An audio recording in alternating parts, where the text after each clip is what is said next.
I'm Jack Bradley in for Steve Lance tonight. President Trump continues trying to stop the fighting between Russia and Ukraine. So far, the conflict doesn't appear to be calming down, though. Here's the latest. We're in the middle of talking, and he's shooting rockets into Kiev and other cities. I don't like it at all. President Trump on Monday saying he's still trying to get a peace deal in Ukraine. That's as Russia is striking military targets in Ukraine in response to Ukrainian attacks. We see how the Ukrainians are striking our social infrastructure, peaceful infrastructure facilities.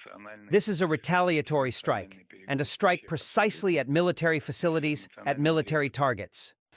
Russia now claims that President Trump is being emotional. This is a very crucial moment, which is associated with the emotional overload of everyone absolutely and with emotional reactions. We follow this very closely. But Trump returned the allegations, saying Russian President Vladimir Putin is acting emotional. The president says something has happened to him. He has gone absolutely crazy. He is needlessly killing a lot of people. But on a positive note, Kiev and Moscow managed to exchange 1,000 prisoners of war from each side. That's according to Ukraine's defense minister, who represented Ukraine at the talks. Russia confirmed the exchange. President Trump says he might double down on financial cuts to Harvard University. The president now floating the idea of giving billions of dollars to trade schools instead. Trump took to social media this morning saying he's considering taking $3 billion of grant money away from Harvard and giving it to trade schools. This comes after the administration moved to block the Ivy League school from enrolling foreign students. Trump said he's still waiting for the foreign student list from Harvard so he can determine who should not be let back into the U.S. Harvard enrolled almost 7,000 international students in its current school year. The Trump administration argues that many of them support anti-American movements and groups like Hamas. Harvard is now suing the administration. President Trump honors the sacrifices of fallen soldiers and their families in this Memorial Day address at Arlington National Cemetery. He also highlights plans for an upcoming military parade to mark the 250th birthday of the United States Army. NTD's White House correspondent Iris Tao has more. We salute them in their eternal and everlasting glory. Standing before the rows of white marble headstones at Arlington National Cemetery, President Trump delivers his first Memorial Day address of his second term, honoring the sacrifice of fallen American soldiers. America's best and America's bravest have fought, bled, and died so that we could pick up the torch of liberty, raise it high, high, high, and carry it onward to places they could never have dreamed of before. The 156th National Memorial Day ceremony began with a traditional wreath-laying ceremony at the tomb of the unknown soldier. More than 1 million men and women have died while serving the military since the Civil War began in 1861. Trump memorializing the names and stories of those who made the ultimate sacrifice, including the first soldiers who died at Bunker Hill in 1775 before the nation even got its name. Their valor gave us the freest, greatest, and most noble republic ever to exist on the face of the earth, a republic that I am fixing after a long and hard 4 years. That was a hard 4 years we went through. The president also honors Gold Star families sitting in the audience, thanking them and many more for giving America the brightest light in their lives. The empty space at Sunday dinner, or the want of a hug or a pat on the back that will never come again.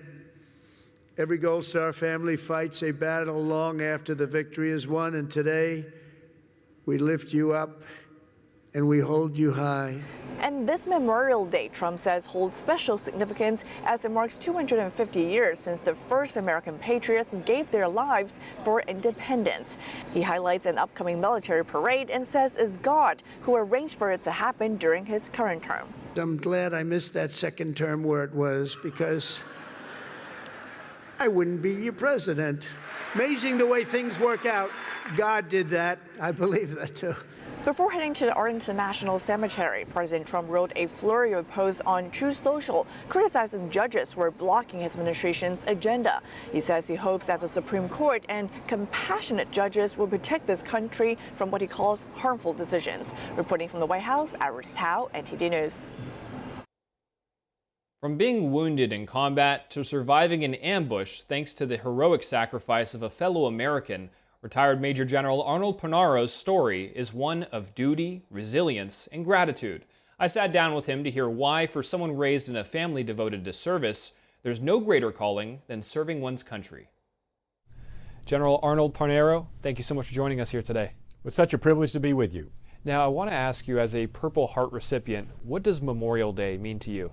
Well, Memorial Day is a very special day to me, and frankly, it's a very special day for all of those that have served in uniform, but know people that have served. I grew up in a family. My father served in World War II, as did my mother, who worked for the U.S. Army. My wife's parents, her father and mother, both served in the U.S. Navy. All my uncles on my mother's side and my father's side and on her side served in the military. I have two sons that served in the military. I served in the military in the Vietnam War, and you know firsthand the sacrifices that people have made for our country so that we could enjoy the lifestyle and the freedoms that we have, going all the way back to the Revolutionary War. So on Memorial Day, we pause to basically pay respects and remember those that have served and those that are serving today. Our military today, many of them are on the front lines of freedom, forward deployed in harm's way, so we thank them as well. You yourself have a very extensive background, 35 years in uniform, now consulting throughout the government, national security, and defense. Tell us a bit about your background, and was there something that you grew up with that gave you the values that you have today?